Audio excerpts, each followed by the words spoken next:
right, so I'm going to give you a quick overview backwards so we can get people up to the same speed what this conversation is about. Okay, first thing, we're talking about building a bucket, not a calendar. And we're going to build a bucket, and we're going to build a bucket doing real estate sales. And the real estate sales can feed your mortgage people also, but you can have the real estate sales is where the feeder comes from that. Okay, I can control this if I do this first. Now I want to build a bucket versus a calendar because the calendar's got 150, 200 holes in it, right? Every bucket's got a hole in it. You need a hole in the top to fill it. So it's got to have at least one. We want to have a bucket with as least amount of holes as possible. But there's times when we've got ability to let some water out. If we do a good job in that, then we can actually build a business that is more sustainable. The number one thing we're talking about is building a sphere of influence business. Okay. And we say, okay, if you're going to work on a recipe, I know I got to get one that works. Okay. So we're going to do basic chicken recipe. So we know we've got something that company comes over. I'm not going to be scared of this one. I don't get nervous at all when I got 50 people coming over, 15 people coming over, because I know I can make dang good hamburgers. Okay. I know I can make a dang good chicken. I don't have any problems with the turkey in the oven or the grill. I mastered those. So I never have to worry about it. We got to make sure we're doing that with our sphere of influence. So we know sphere of influence returns at the highest and best rate. And then what I was going to go into with you is say, okay, how do I work my sphere of influence? Okay. So let's work down that recipe. So here's your cookbook for working your sphere of influence. Okay. So we're going to build a sphere of influence cookbook. So number one step is sphere of influence. You need name, address, phone number, and email. Okay. If you don't have those four things, it is not somebody in your sphere of influence. It's just random information. Okay. Here's the reason why. As we're going through this, step number 2 in this system is to add value. Okay, Bart, so we're going to add value consistently. If we want to sell more houses and we want more money doing real estate sales and we want to fill that bucket up and get 10% of our sphere of influence sending us one transaction per year, we're going to have to add value consistently. So most of the people in the business are going, look at me, look at me, look at me. When in fact we should be doing here's value, here's value, here's value, here's value, here's value. And then what you saw in my video that I sent to Griff, that I did with Griff is, okay, Russ, well, how do I add value? Market update. Okay, I'm going to do market update. Secondly, I'm going to do a hyper local market update. Then I'm going to do a area update. Then I'm going to do a state update. And I can do a national update. Oh boy, Russ, here we go. Okay, sphere of influence, name, address, phone number. Every single person in my sphere of influence should get a market update on a regular basis. Market update, I can do a video market update, so I can hit people on social, right? And then I can also do video because I can pop it on my YouTube channel, which means I can email it. Hey, by the way, so you're going to post on social. Hey, by the way, here's a real estate market update. You need to know this info so you can make good decisions based on facts. And then you're going to post that on YouTube. You're going to host that on YouTube. So you can post that on social easy, right? And it'll just pop up and put a little picture of my face. Okay. Pop it on YouTube. There's some people that see it on my YouTube channel. Some people will subscribe to that. Some people that are going to be on social will see it on social, but they won't see it on YouTube. Some people will see it on YouTube, but won't see it on social. So you want to make sure you have both, right? And then you're going to email the link because it's on YouTube. Automatically, you can email that to everybody in your sphere of influence, which is now why we need name, address, phone number, email address. Okay. So something catastrophic is happening. I can also text them a link if I want, but I would avoid text personally because when people are personally texting me stuff, it's kind of like my private zone. I don't want people violating my text, although it's doable. People are doing it more often. I think it's a violation. It feels like a violation to me. So if it feels like a violation to you, don't do it to other people. Do unto others rule, right?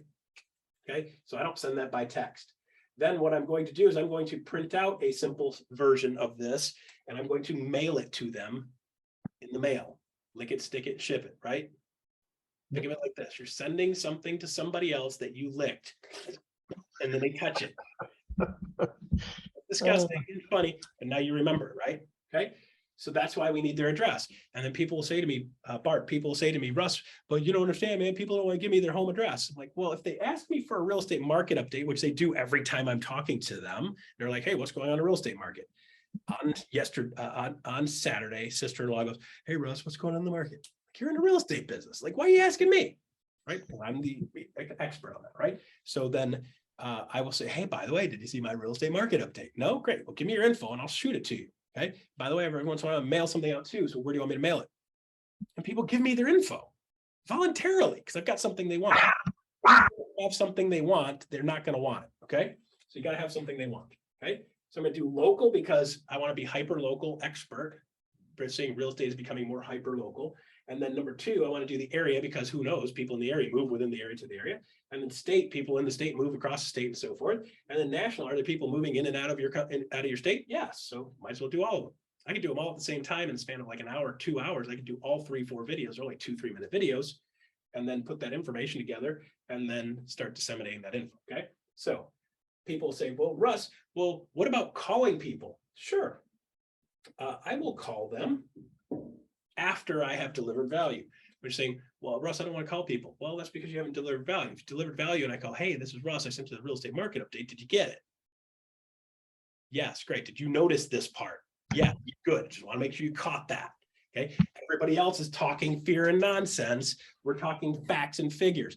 Do you get that? Good, cool. Glad you got that. By the way, how's the dog? I heard him. Oh, all good now. All good. Yeah. Okay, perfect, right? Great reason to call people. Real estate agents don't want to call people because there's no reason to call them. By the way, I sent the real estate market update and you might have been seeing and hearing all this other nonsense. Did you catch the part? Our inventory went up 15%. By the way, if it goes up 100%, it's still a seller's market. So when you're hearing that, don't be afraid. It's still a good market right now. By the way, did you notice interest rates dropped almost 1% in the last 6 weeks? Nobody's talking about it. What that means is if you're thinking about doing something or you know somebody is, they need to be seriously thinking about it now because it can save them $72,000 over the life of that loan with a 1% change. Okay, got that? Did you get that? Yeah, good, cool. Have people reach out to me if you need it. Got it? Cool. Boom. After I talk to them, you could send them a handwritten personal note. Okay. Step number 5 is put all of those people in long-term drip campaigns. This is where we start to automate, right? So 5, 6, 7 is automation. Long-term drip campaigns. Everybody goes on long-term drip campaigns. Some people can go on short-term drip campaigns. That would be next step is saying, hey, I've got all these people. Everybody goes in a long-term drip, which is, by the way, here's 10 things you need to know about a house. By the way, here's 5 things you need to know about inspection. By the way, here's 3 things you need to know in the spring. By the way, here's 14 things that are normally wrong with a house. And don't forget to caulk your tub. Okay. Long-term drip campaigns, stuff about houses, stuff about market, stuff about spring cleaning, stuff about fall prep to prep your house for winter, right? Shoveling techniques for people in Michigan. Okay. Long-term drip campaign. Then short-term drip campaign is like, I'm thinking about buying something in the next 6 months. Here's specific stuff for a buyer. Here's specific stuff for a seller. You can sub those down. Okay. If nothing else, everybody gets a long-term drip, right? Because you got to make sure you cover them. And then if you got a little bit extra time, make sure the ones that are more specific get a short-term drip. And then of course, number 7 is you could do specific market analysis. Okay. Okay, do you know why so what is this? What is my home worth? Okay, so I can do a review. We can call it a home review or a property review. Okay, so once a year, should you know what your house is worth? There's a reason Zillow exploded. There's a reason Zillow exploded is because people are like, hey, Russ, what's my house worth? They're not going to call me for that. They go, well, I won't go on Zillow. By the way, I was on Zillow yesterday and my wife's like, what is your childhood home on Gainesboro? What's the address? Boop, boop, boop, boop. By the way, Zillow said it's worth about $355,000. I was like, hey, by the way, and she's like, well, what's ours here worth? I'm on Zillow, like roughly plus or minus, so does everybody want to know what their house is worth? Yeah, and Zillow made it super easy. So once a year, what I'm going to do for you, Bart, is I want to make sure that I do a quick review and tell you where your house is worth, because I don't know about you, but every year I look at my net worth. You should know what your net worth is. And if you got a house, you should probably know plus or minus where it's at. And I don't want you to have to go to Zillow because, by the way, at the bottom of Zillow, it says plus or minus 20%. I don't want to be plus or minus 20% on a $300,000 house, which is 60 grand either way. Missed by 60. Okay. So I do a review every year so you can know plus or minus, here's about where you're at. So I'll be like, hey, by the way, I'm doing reviews for financial reviews. And do you know what your house is worth? Do you have a good idea of what it's worth? No. Would you like me to take a quick run through it with you? Yes. Great. Sometimes that'll flush people out. This is how you get your sphere of influence to do business with you. Love it. There's the whole recipe for how to get your sphere of influence. By the way, I called this Jumpstart Masterclass because I taught this. I built this and taught this. And everybody's like, what's the recipe? There's the recipe. Okay.